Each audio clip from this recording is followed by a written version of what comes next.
Hey everybody, before we get started, I do have a small message from one of our fellow podcasters.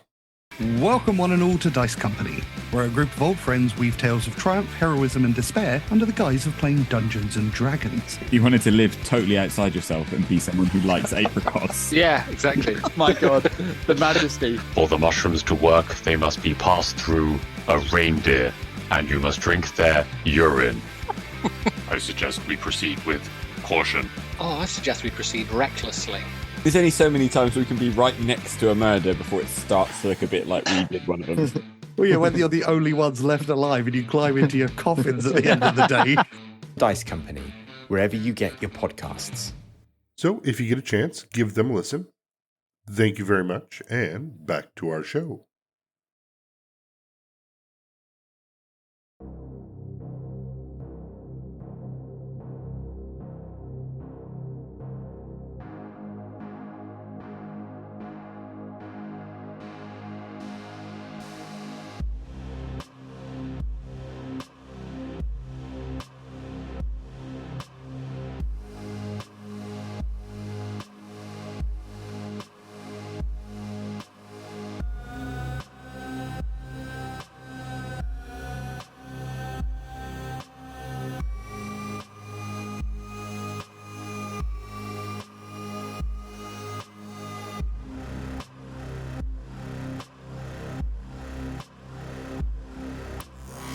Hey everybody, this is Jeff, your GM, and welcome back to Big Campaign Podcast.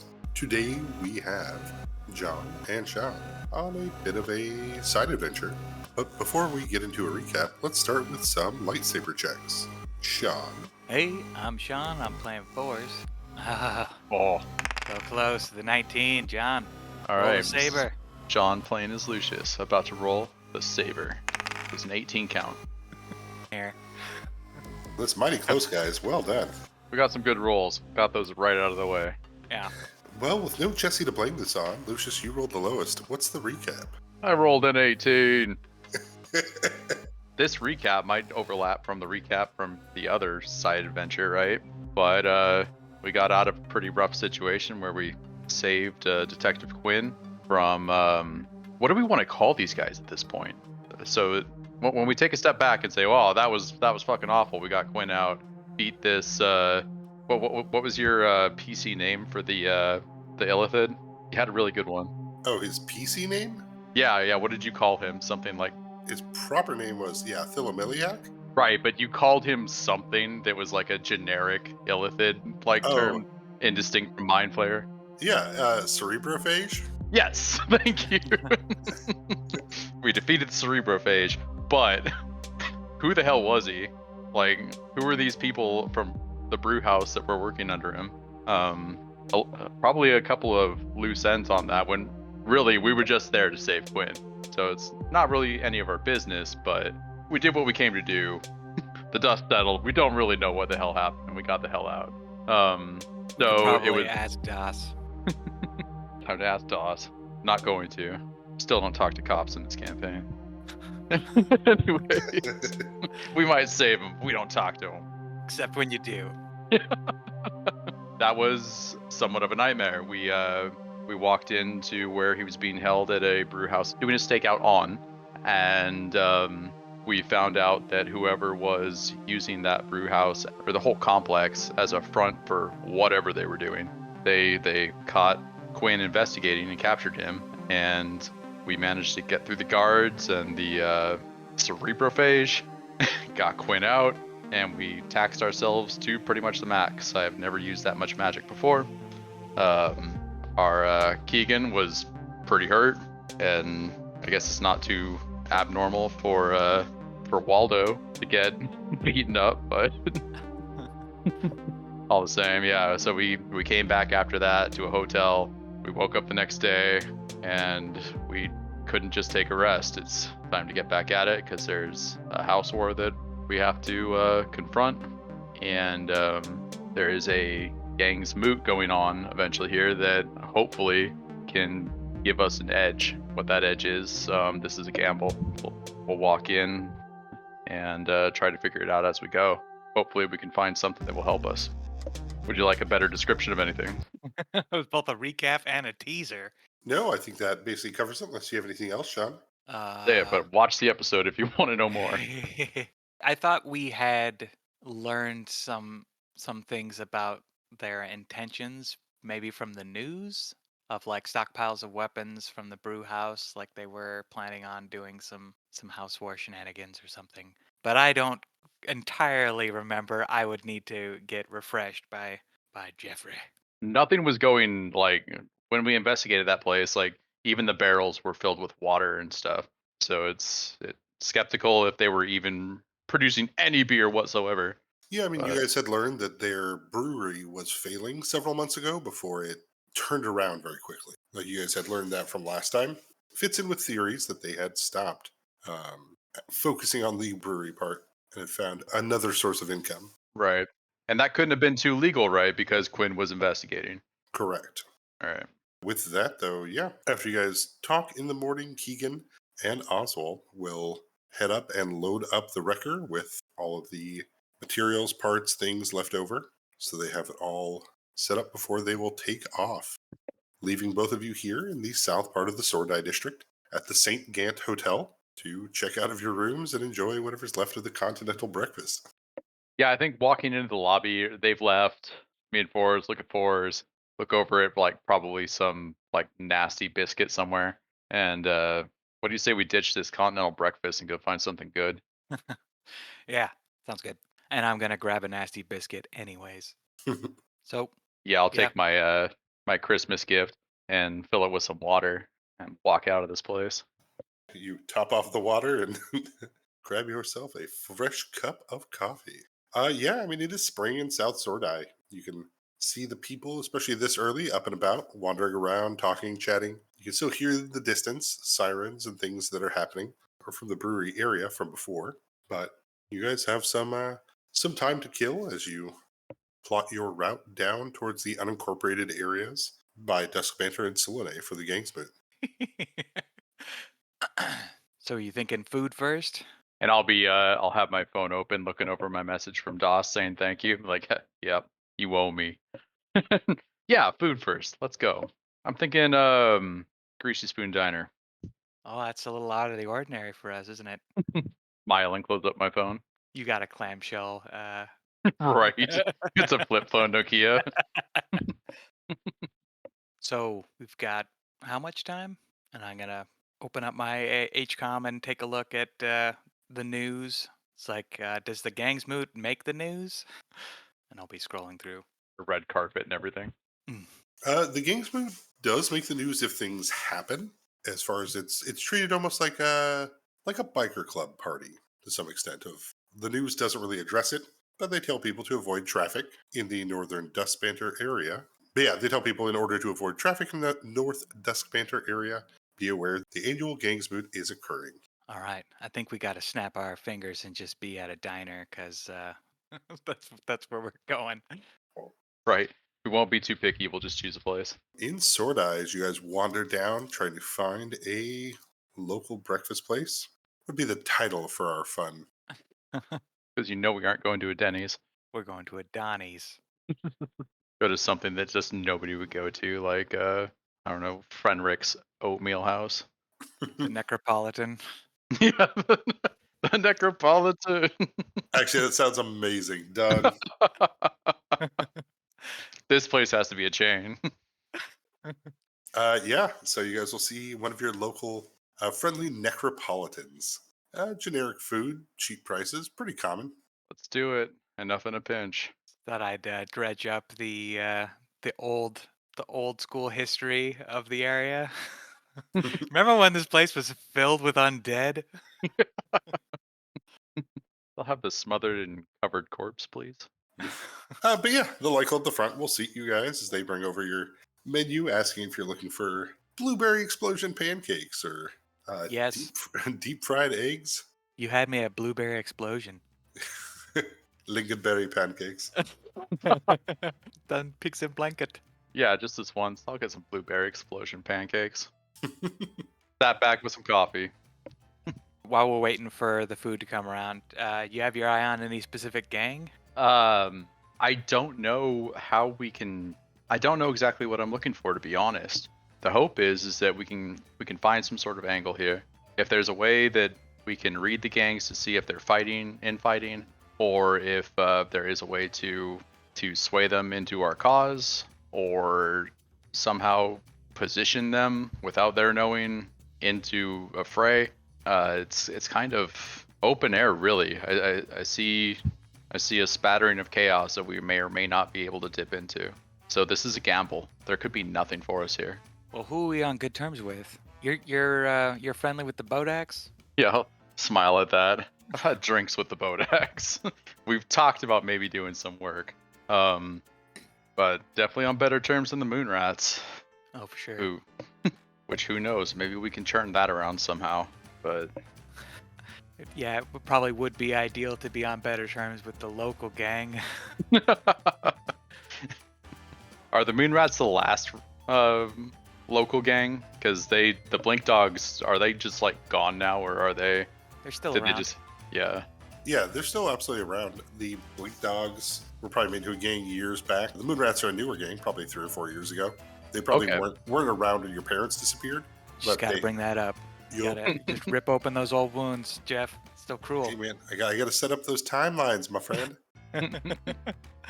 So yeah, interesting that the up and coming gang, the Moonrats, can fight off the Blink Dogs. We know that the Moonrats had a moment where they had the upper hand against the Blink Dogs and had a violent incursion with them. They stole, what is that weapon? Or did they steal the weapon? What, the Sculptor? The Sculptor, and decided to try to take back their Hedron vehicle that we had repoed illegally. We repoed it legally, come on. Work within the law. I think weren't the Blink Dogs getting equipment surplus from the Seekers, and the Moonrats intercepted it? Yes. We know personally that the Blink Dogs and the Seekers, they've got some dirty dealings. You guys know that from the episode where Fores went through the door. Yes. Yeah. Oh, yeah. Well, yeah, that's the more recent occurrence. As you guys get your blueberry pancakes delivered with copious amounts of butter and syrup, you'll see on mute in the background as people are eating their breakfast. Some people are looking up and they gasp or they make comment of it. But you can see on the news here with the chyron below of recorded sighting of creature outside of Pasea. As they show a large Selene freighter, the whirlpool kind of start around it. The ship front starts to lift up into the air as you see this massive maw of a creature that you've never seen something this big. Basically take the back half of the ship down into the ocean with it, leaving the front half to start fill with water as people are jumping off. You can see so many dead, so many survived, as it's kind of playing across the chyron at the bottom. Jesus. Damn. All right. Yeah. I will. Is there like actual footage of like the monster eating the boat? Or? It's all like bad cell phone footage. Nice. There's like one person who has like a drone that was able to get the end of it, where you see the shadow of this behemoth descend into the depths From the vortex. Yeah, it's like bubbles come up and you see like bodies floating around kind of there. You see a lot of like the illuminated life vests of people floating for those that survived the ship being eaten. So, size-wise, from my estimation, how does that compare with the dragon turtles and whatever was eating the dragon turtles? As I remember, we spotted some crazy aquatic life on the way to Pauldron for the holiday. Yeah, you take a look at this thing, and Fores, you probably assume the size of this creature puts it in a place that you'd assume that it would feast on the thing that eats dragon turtles. Okay, it's the bigger fish. Mm-hmm. All right. Qui-Gon approved. And I will use my super depthful knowledge of nature to go, 10. That's a big monster. Nailed it. Where do you suppose that thing came from? That's too big to come from anywhere. That's got to be fake. It means it was always there. Sleeping. Dear God. As I dig into my pancakes, I'll say, hey, didn't Gore used to be a gargoyle? Yeah, he did. Maybe he's got some information. That's true. Maybe he does. I thought the gargoyles... Well, I guess everybody that we've interacted with is an ex-gargoyle. So, do the gargoyles still exist, or did they just break apart? From your time speaking with Gore, yes, you assume that they still exist as a functional gang, but there's a lot of ex-members, right? Yeah. Well, I mean, more ex-members of that than we've met of anybody else or had to deal with. Would it be annoying to have Gore come on this mission with us? It'll just be a while, because he's going to have to, light rail up to meet you guys? Doesn't sound practical. Let's save calling Gore for when we're on the train. I'm assuming that we're going to get on a train. How about we figure that out?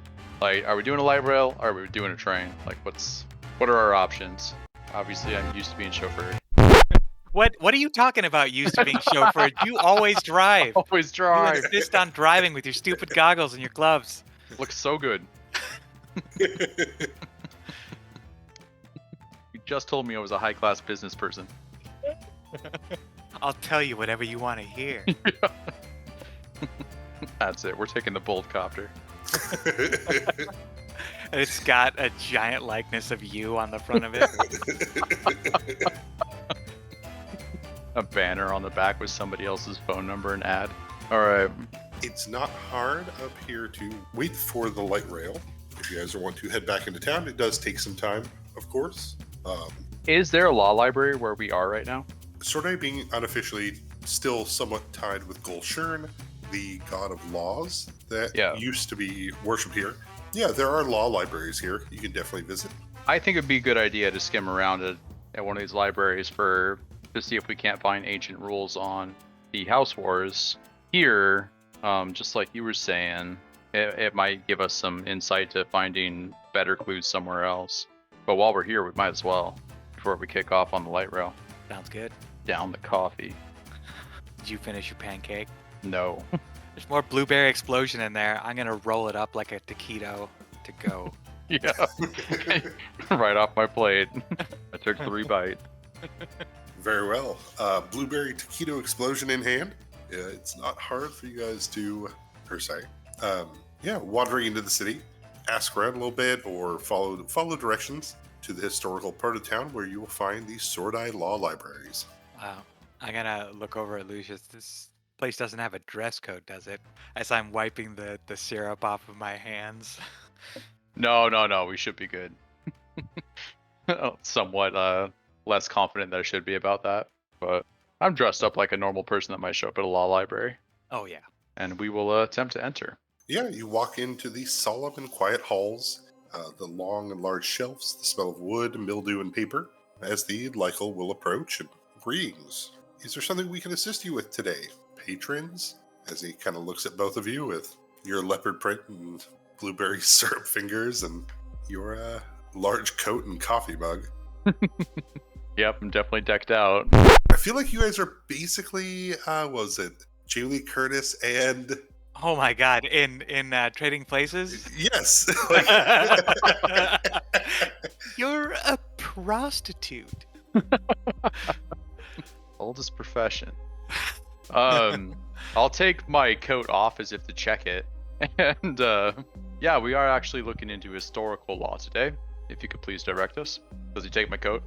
Yeah, the Lycal will put out 2 hands and obviously be burdened with the size of this coat. It's like handing a twin-size mattress to somebody. One of those non-firm ones is just flopping all over the place. You got this, right? But they look very excited. Oh, ancient law. How ancient are we going? The Lycal she'll adjust her glasses a bit before waddling over to the closest desk and throwing the coat on top of it.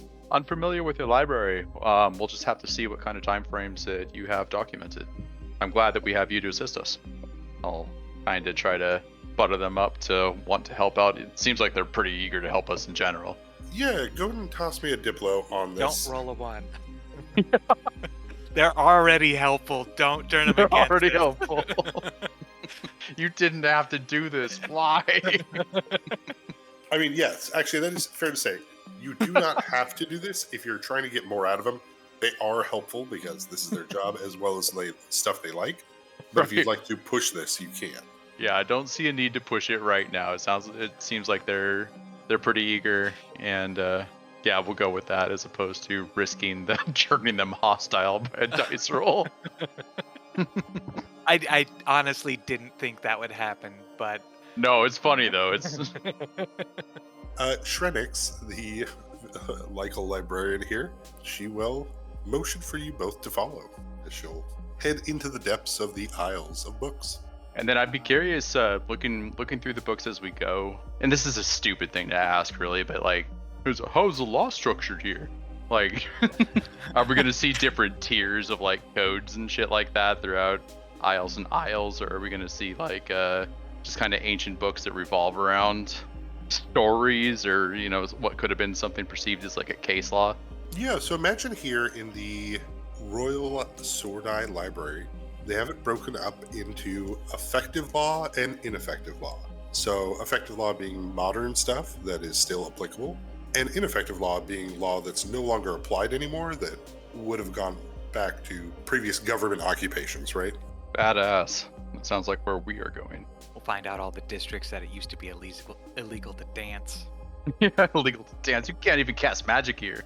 You can't even be magic. No dance. So that means for like effective law, you'd use knowledge corporate. For ineffective law, you'd use knowledge history. Sounds good. But go ahead and give me your perception checks. Oh, I can Why do that. even bother when you're me? Kaboom! Got a 30. Ah, you thought that was good? 16. I had to roll a 15 to get it. I think between the two of us, we got this. Very well.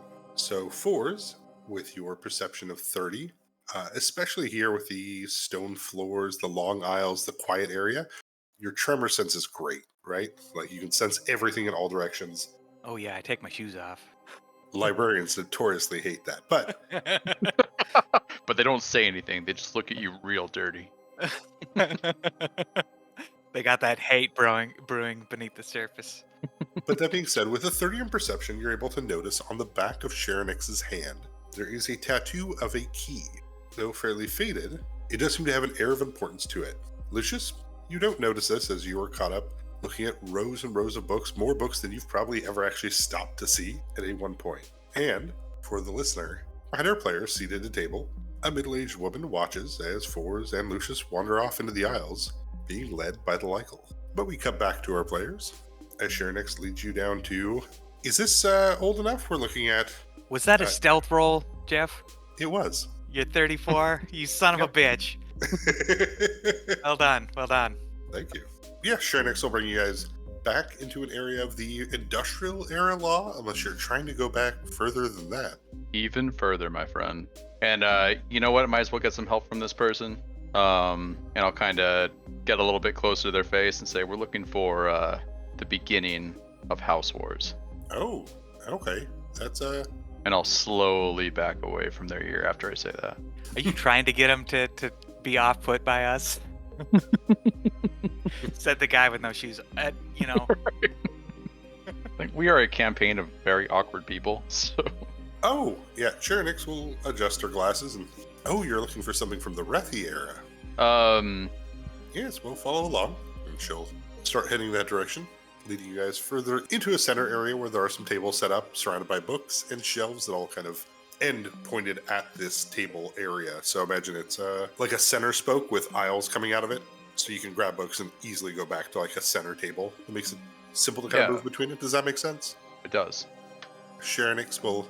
Here you will see a majority of ancient Rethi-era law and all of its kind of ramifications as far as House Wars. Most of them are going to be on Aisle 7, detailing the original battles that started with the Darge House before they were eventually ended during the pre-industrial era at the end of the Rethi era.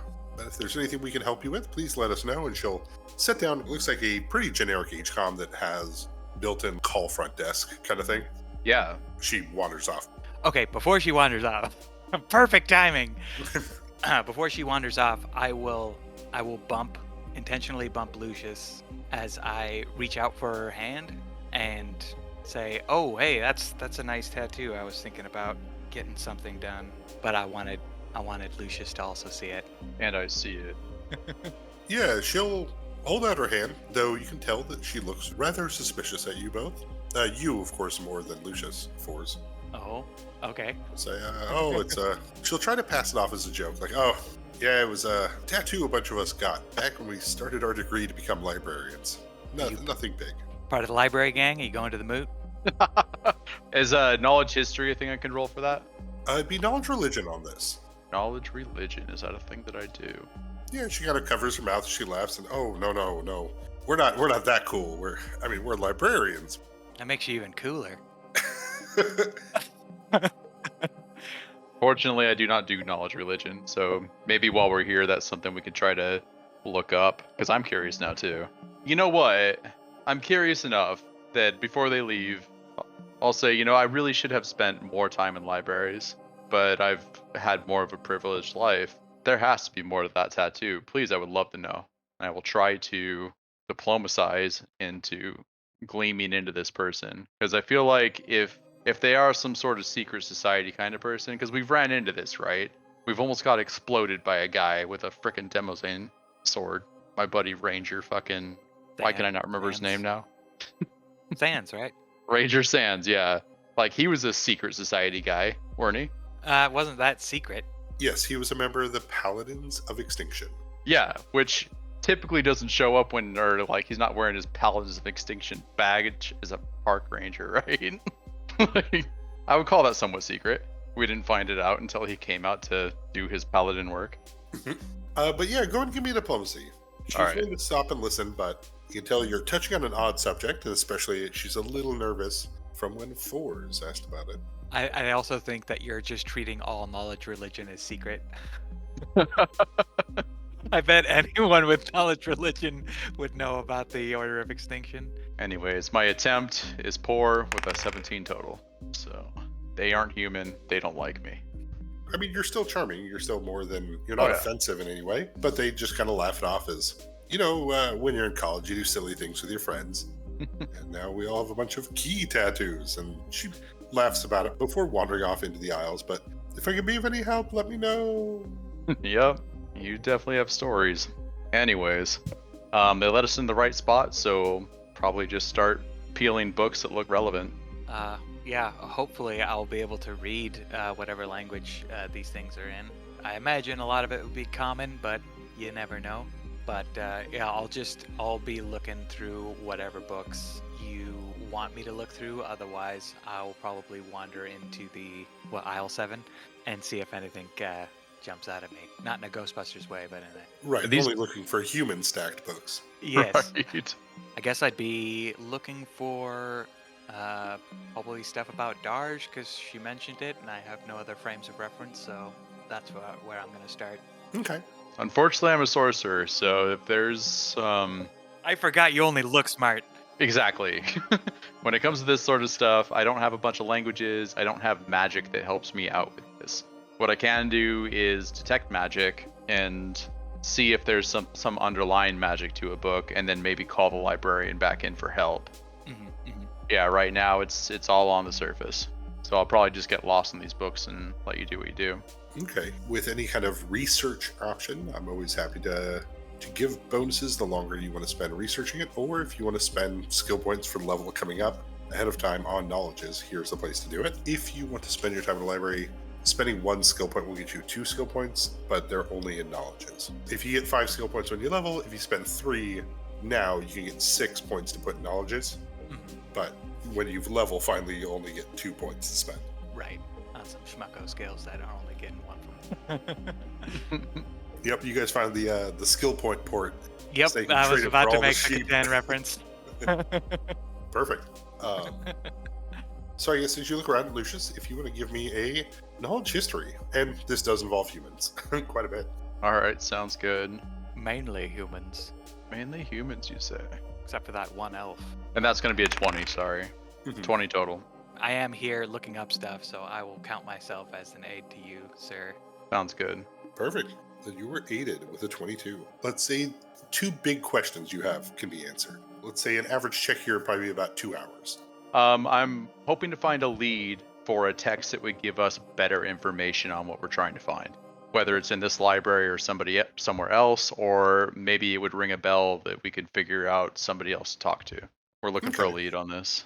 Yeah, as you kind of dig through here, there's a lot of legalese. It looks like clerics of Gulshern, as well as clerics of McKeith, spent years debating back and forth on individual commas, wording, tenses. There's more than enough here to kind of get the idea that maybe this language, the legal language as a whole, is a bit more fluid than you'd think. Whether you're in the Dusk Banter district versus Sordai district versus Selene versus Arferi versus Sulene, linguistically this changes a bit. But one thing that does come up that you don't find too much reference here, but only references to it, not literal information of it, is something called Zorane's Promise.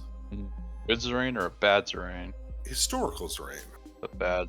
Tied back to one of the original kings, Vincent Zorane. Sounds good. Like we need to, like maybe it'd be helpful to figure out what this Zorane's Promise is. Is it a book or is it a thing? I feel like it's something I should already know about. Well, so that was your first question. Gotcha. I could follow through with trying to figure out more about the first one, but I think that what I'm going to do instead is see if I can't find more House War rules that we don't know about. Like we've been talking, it's kind of interesting that we haven't seen anything from McKeith. Are you as Lucius familiar with the Nine? Being from this area, I think that you have to be, right? Yeah, it'd be a At least common familiar. knowledge religion check. Like, Okay. you'd have to actually have a penalty to int to not know about them. Right. Alright. It's like, yeah, it's like how everybody kind of knows that you like touch some places on your chest for Catholic stuff, right? Like we know about it. It exists. Like maybe hidden stuff that's not.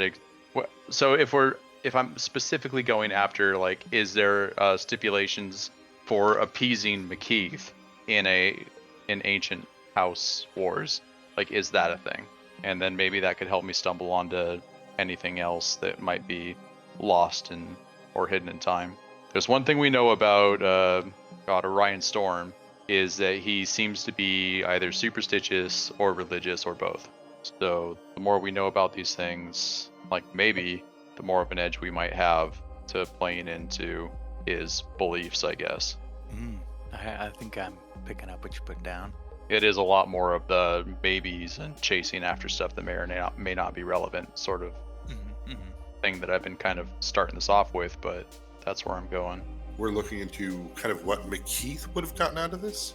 Yeah, so we're looking for House War laws that would have been influenced by McKeith in general. That's the only god we're missing so far, right? Correct, yeah. Yeah, it's like, well, why is there nothing from McKeith? As you kind of wander through and look over books and read through it, it becomes kind of, what is it? In the same way of if everybody labels their lunch with their name, the one person who didn't label their lunch is the person whose name it belongs to. Gotcha. The lack of information with consistent other information reveals the hole in the information.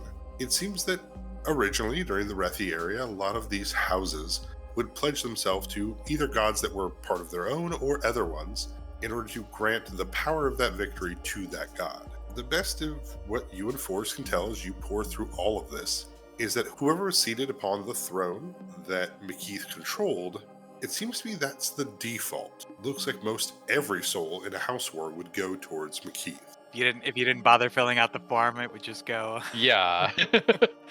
Then the homeowners association votes for you. Correct. Like you can declare you're for Tali or you're for Orabek, but if you didn't Right. succeed, McKeith picked up all of that. Got ya. I don't do history good, so I do all my skills kinda good, as we figured out that first time we exploded. You barely do grammar. Barely do grammar. I purposely bad at grammar. I know. As sparse as it might be, right? Like you haven't officially studied this. Nope. But you can see hints of it, right? Through the writings and through the rituals, through the marks of glyphs. There is a arcane pattern, at least you can see, to all of the houses. And it is kind of weird. I guess that right now you'd probably be learning that there were 4 other houses that just no longer exist. Ones that have collapsed and have since been absorbed into other houses or just erased from history. Does it look like these were all from the time where they were hunting down arcane magic? And It does, yeah. are we going to call this like the Dark Ages of Reth or something? No, that's specifically, that is the Rethi area. that is the Rethi area.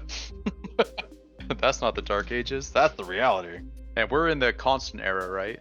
Yes. Okay. But yeah, during that dark time known as the Rethi Era. I wonder if that means that like there were more gods than we knew about. These houses that collapsed Yeah. were gods that were less worshipped. Less souls went to them. Less power went to them. Is the robo-lich aspect of all this likely a large religion or history check, or is that something that people also came to find out later? As far as the robo-lich part of it, it's not as well documented. People being like, I can prove that this god wasn't a real god. But that doesn't quite matter when Novasol still believes in those gods. Yeah, like the gods like recreated themselves, right? Like just out of like actual god stuff as opposed to being robot humans. Yeah, so the current gods of these gods, they're the versions of gods that these gods are from, are created from the belief in those gods as opposed to the creation of what those gods were before. So they've become embodiments of what they're supposed to represent, and less the ascension of a mortal creature to that power. Cool. So it sounds like the robot aspect can be really hidden in that muddy time period in between the two. Correct. So is that all we're going to get out of this library, you think, Lucius? For right now, after a few hours of searching, that's kind of what you guys come to, or at least gather. The longer you want to hang out here, the more you can get. Unless you want to go to the other library for kind of what your first question was about. Yeah. Find out more information. Trying to figure out how much we were going to spend here and whether or not we could find more of that information. Would it make elsewhere. sense that we roll out on like a night train or something? And Yeah, we absolutely. make a day of this place and then show up at the next place the next day. If you guys are spending the rest of the day kind of here, Yeah. you're able to take 20, but for knowledge, history, corporate, or arcane with regards to this law stuff, both of you have a +4 to those rolls. Awesome. And that will last for the next month. Oh, nice. Damn. Yeah, of course, you max out at +6, so if you have more library time, you can boost that up, but then it goes away pretty quick after this month is up. Basically, Okay. every week after that, it drops by 2. Yeah. So I think you can be well studied if you want by having to constantly go to libraries, but nerd. Yeah. nobody wants to be a nerd at D&D. Oh, heaven forbid.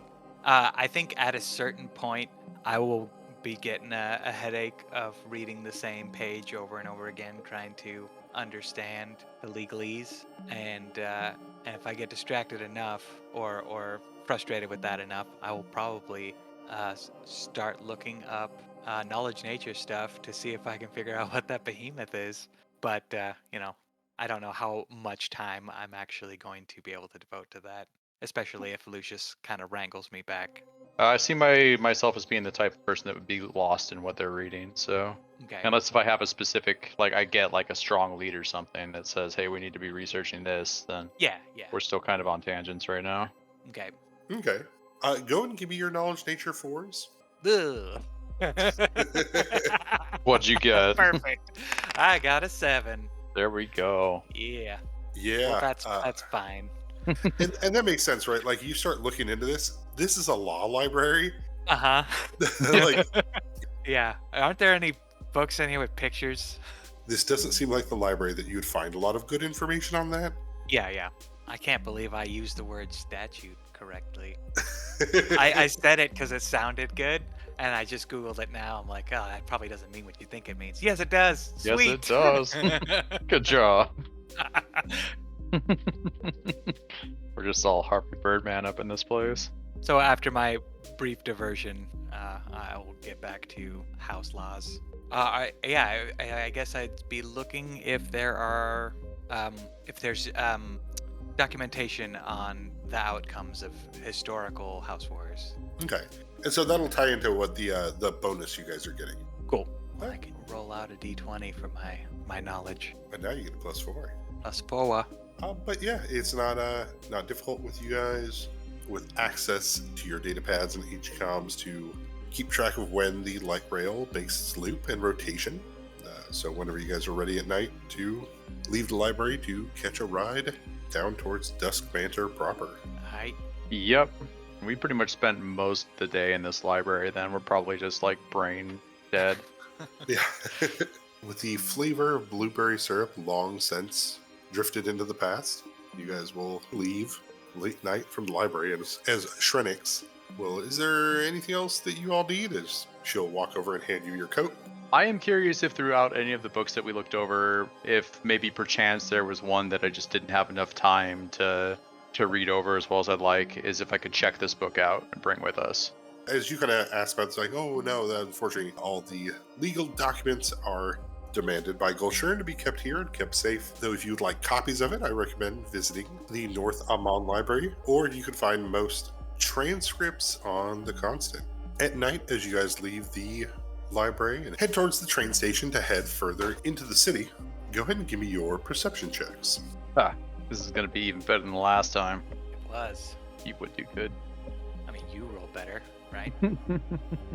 I got a 17. I got a 5. Very well. The lady with dark hair and freckles continues to follow our heroes as they enter on the train heading south. Fabulous. Can we just stop for hot dogs? Oh, you could totally stop for hot dogs. Yes. Yeah, late night here in Sordai, hot dogs being sold from a local vendor. In the far distance, you can still hear alarms and sirens that echo across the open fields. But here in the city, you get your hot dogs before hopping on the train. Oblivious to whether or not somebody's following us. Just put it out of your mind. It was never there. Just don't worry. And for fours, it is a bit tough. These trains, to some extent, render your tremor sense rather useless as they vibrate and shake. Right. Yeah, I can't really get a picture of what's going on. It's just just a tube of noise, unless they're riding with us. Or yeah. Fair. Do these have sleeper cars? Depends how much you guys want to pay. Oh, I I was sleep in a normal thinking- chair. Exactly. We're going to be those guys. Get ready for some shitty sleep. Yeah, one price at the sleeping car. Just like, Yeah, I bet the diner cars are also maybe spendy. I gotta guess that they're more expensive than some hot dogs. Yeah, you guys will load into the train to begin that trek. As it cuts across a large part of the city, you'll see traffic as it piles up on freeways, and down below you can see the streets. As you guys are entering into this weekend evening, so this is late Friday night. If you guys spent all that time in the library, so late night here, as you guys get on the train, you'd get a message from Oswald. Matilda's out of town. She's investigating some shrine in the north with a friend. We don't know who. They did get a basket, but they haven't opened it yet. The basket and Matilda's assistant, Lauren, are now at Boulder Acquisitions HQ. Do I know who either of those people are? Yeah, you would know Lauren Moldest is Matilda's assistant. Okay. That makes sense. Yep, red hair, olive skin, brown eyes. Professional liaison for Mold Financial, and it appears now, Vancian Investments. Okay. What's your sister's assistant doing there? I hope she's not expecting you to show up anytime soon. yeah, me too. But this isn't the worst. Maybe that means that Fancy Investments isn't just going to roll over. I'm a little bit worried about the other companies not joining in. And after our dinner party, I was a little bit worried that maybe the family would just wash their hands of this and make me handle this all alone. Just abandon you? I was a little worried. They would never do that. Never. Never. They might get you into this, but they won't leave it to you. Can I send maybe like a message to Barry to just make sure that they feel at home while they're there and that we'll be back in a couple of days? Yeah, absolutely. Barry will be very relieved to hear from you and will absolutely, sir. Oh yeah, when's the last time you checked in? Was it before we almost all died? Right. Because yeah, definitely weren't after. So that's happening there for this train ride. I imagine we're gonna get some pretty crappy sleep, but trying to maybe research what has come out of these Gangsmoots. Hopefully, it's something that we could research on the Constant. Anything big, like. Yeah, we'll go ahead and give a computer use check to Fores to try to keep up this research. Considering this is still on topic, you'll get that +4 to be able to add to this. Hey, 32. With a 32, I have 4 questions I can answer for you. You got 4 questions lined up, John? Yeah, pretty easily. So the first thing that comes to mind is, are these moots in place as power grabs, or are they in place as a diplomatic just get together? Yes, it is an annual event where the gangs recognize the other gangs that have since left and new gangs coming in. Over the course of the 3 days, new gangs coming in can prove their allegiance to gangs as a whole and basically put in their tithe. And if they do well enough, become an official gang. You need at least 4 people, and you need something worthy enough to give unto Gavintek, which is the head of the Inevitable gang that kind of runs and conducts the ceremonies within. Haven't even heard of that gang yet. Damn. So you guys still have a 20, 25, and 30 left to spend on questions. All right. So interesting. It's they get to understand who the gangs are, and then who wants to be a gang. They fight for their place. Good to know that there's kind of a ruling council. Where are you getting fight? Where are you getting fight? Sorry. Prove themselves. Mm-hmm. I don't know what prove themselves means. Yeah, the implication there is what Fores is finding is prove themselves could mean fight. Anciently, it did mean fight. I bet.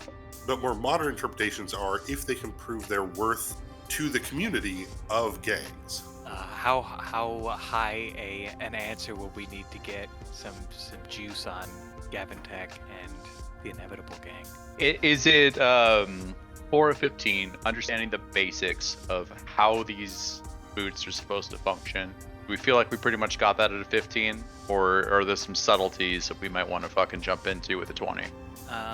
Well, does it clear things up for you personally to give you a better follow-up question? Because it sounds like maybe you're having trouble with follow-up question. We might need to bump it. So no, I'm not having trouble with a follow-up question. I'm trying to use this the best that I can, and I think that what I can do, and Jeff, maybe this is an option, is with a 20, can I understand how to conduct myself in a Gangsmoot without looking like an idiot? Yes. Yeah. All right. Or would that be a higher one? Because I feel like Depends that might on be how asking a big of lot. an idiot you want to avoid being. If you want to spend a higher question on that, I will give you that information. Awesome. That's what I would like. I would like to be able to show up to this thing and feel confident that I can interact with these gangs if I need to. You want to spend in the 30 every on level. Spend the 30. it? All right. That sounds fun. Okay, cool. So with the 30, you're going to get the Gangsmoot bonus. So that +4 will transfer on to skills in the Gangsmoot. Hell yeah. But Gavintek, it is rumored that through the forums that he is actually an Inevitable that survived the war but found himself in this position. Right, because how would he exist? Exactly. More so, you believe the Gangsmoot is the second half of a ritual. Well, the Gangsmoot is filling the spot of where that ritual should be. Just like the houses can do house wars and they can vote upon how power goes and how they fight each other.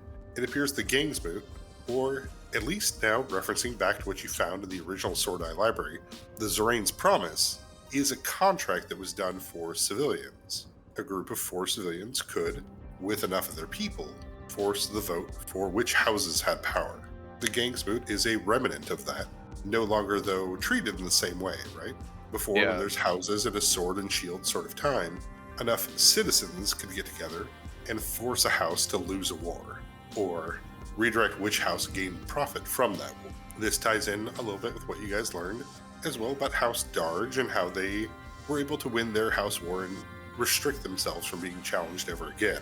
The Gangsmoot, as it sits, seems to be effectively fulfilling that proxy spot. They're still performing the ritual of where the citizens are supposed to be able to have their right to speak. But nobody knows or is able to understand where Zorane's Promise was, went, or whatever happened to it. Somewhere there is a legal contract which gives people power over the houses, or at least in equal to the houses. Right. But it's been lost since the Breathy era. Oh, man. And that's your 30. That's a fucking Thank rad 30. I feel like that gave John all the juice he needs to keep going. Lucious, I mean. I would put this in the 15 section, though. Gavintek has been running the Gangsmoot for the last 12 years. Okay. And they are the ones that normally accept in, the ones who signed in the Blink Dogs, the ones who signed in the Moon Rats, and things like that. I'm still a bit shocked that these guys exist. Is it one ancient perpetual that just managed to hold on, or and he's just inevitable? Sorry. Yeah. So none of it's confirmed, right? Like as far as the rumors go, there's rumors that he's a person. There's rumors that he might be a lich. There's rumors that might be an inevitable. Even better, there's something to interact with. Yeah, there's a lot of like mystery surrounding Gavintek because best anyone can track from, the first time Gavintek ever showed up as a name was 15 years ago in Sandus. Which is in Corellia, correct? Correct, which is across the world. But so like realists and coyote detectives have their own forums where they're speculating on where Gavin Tech came from. That'd be kind of interesting if we play this right. We might have just an inside ability to like talk to somebody and find that shit out, depending. It does make me wish we had everybody here for this though. There's a lot of hints that 4 people do a thing, 4 people do a stuff. You will have somebody eventually come by and check your tickets, marking them off. Fuck, this is where we get kicked off the train. You paid for us, right? I jump out the window. I didn't learn featherball. Yeah, my sorceristic ways. But yeah, they check you guys off, wish you a good night as they continue on their way. Yeah, You guys are- who else is on the night ride here? Anyone else in the car with us? He asked totally innocently, not thinking about anyone who may or may not be following us. Yeah, I mean, you guys still have 2 questions left, so we'll leave that for now. But yeah, especially on these late night tracks, it's not unusual to see like a lot of the androids using these. There are people that don't necessarily need to rest the same way biological creatures do, so it isn't uncomfortable for them to sit up all night riding the train. You know, see, this is where a lot of kind of let's see here. You see, this is also where a lot of gangs actually use the trains, where they're not creating problems or issues, but smaller gangs that don't have Gangsmoot status, they move around. Well, it's 6 o'clock now, and you just made this game last 6 hours longer. Let's talk to every gang. But as it sits, as you guys are pulling into the East Dusk Banter Station, go ahead and give me your perceptions. Hey! Oh wait, no, that's bad. Well, Fuck. I thought I'll that was- eventually have fallen asleep. I'll have taken off my owlbear cloak, turned it into a like makeshift shitty pillow, and be sleeping on Forrest's shoulder for like at least 2 hours. And you guys still have 2 questions open. You can pick to use them later. That's not a problem. It's hard prioritizing them, but one would be if this is the type of thing that other groups have actively followed, and that's an awkward way to ask that. What if seekers are like usually like have like a presence or at least trying to spy in on these moots? If there are third parties that have interests that show up and do their own thing here. Does that make sense? It does. Because it could So- like maybe for all like I was saying, for all I know, Orion Storm is going to be there, looking to do whatever he can do. So I just don't know who participates in these things and Is whether there- or not there's outside influences that could affect it. Like you had said, I think Sean, you were kind of mentioning I'm going to show up as like some kind of corporate businessman looking sort of person. Like, do I even belong? Am I going to have that easy of a time, even though I know a lot of these gangs? Yeah, don't know quite how you're gonna be received. Yeah, exactly. You know what, Lucius, go and give me a knowledge corporate. All right. I got a total of 15. That turns into a 19, right? With your human focus. If it's human involved, then we're gonna, and if that human stacks, dun dun dun dun dun dun, that would make this a 23 then. We're gonna get fucking attacked. So, 2 things then. Make this episode interesting. Ninjas from the ceiling. Lucius, as you put together a little bit of kind of what you've read versus what you've understood, especially with that 30 on the Gangsmoot, normally the houses could not interfere with Zorane's promise, right? With the concept of the people getting together. Is a way to restrict the houses from being able to stop an opposing viewpoint. If the rituals are still complete to some extent, and if they are still in effect, then what has happened through that law passing is that corporations cannot stop the people. Because they've become house status. Correct. So you guys having less than 4 people means you kind of can show up without creating a problem, because you're not representing a house, Right. nor are you representing a gang. Does the moot typically allow emissaries or whoever like that? Like, no normies allowed sort of thing? Or are they cool with those types of people hanging in or, hanging out? Yeah, as you guys burn your 25, the houses can't stop what's happening, but they're allowed to arrive. So that third parties are allowed to be there. Okay. Imagine something like the Blink Dogs would not be allowed to vote, but they can be there. because they've tied themselves with a house. So they are an approved gang, as they've already been brought in, but because they are tied with the Seekers, which are tied with Amon, they cannot use that influence to stop other gangs from acting at the Gangsmoot. All right. But then all the other gangs that are here, though, they can't. If we're looking to come in under this this basis that we're less than 4 people, we're pretty much the people, blah blah blah. These other gangs, they're way more than 4 people. Like they're an established something, right? The older gang is, the more people it has. Newer gangs can attempt to join with only 4. Okay. But they have to prove themselves to Gavin Tech that they are worth being allowed to join. Man, I'm starting to think that it's time to go back to It's Always Philadelphia. The gang joins the gang. To finish off this session, as it is late at night, as you arrive in the Eastern Dust Banter train station, as you guys are getting off of the train, go and give me your perceptions. So help me God if you drop another 30, Jeff. Fuck. I can't beat that. I literally can't beat that. I can't beat that. I only get +1.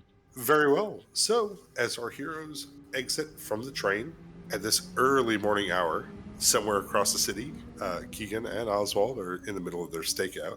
You guys will arrive at the Eastern train station and wander off into the public, followed by a dark-haired woman with freckles and dark blue glasses. Very sneaky. I mean, is it? Are we Very that good? sneaky and just fucking amazing at rolling every single goddamn time. And our session is over! Yeah. Thanks for listening, everyone. Like, rate, review, subscribe, all that jazz. As usual, our intro and outro are from Nihilor, the Dweller on the Threshold. You also heard Lore, Throne of the Soul, and Satellites and Waterfalls, as well as the music by Alexei Holubiev from Pixabay. Okay, bye!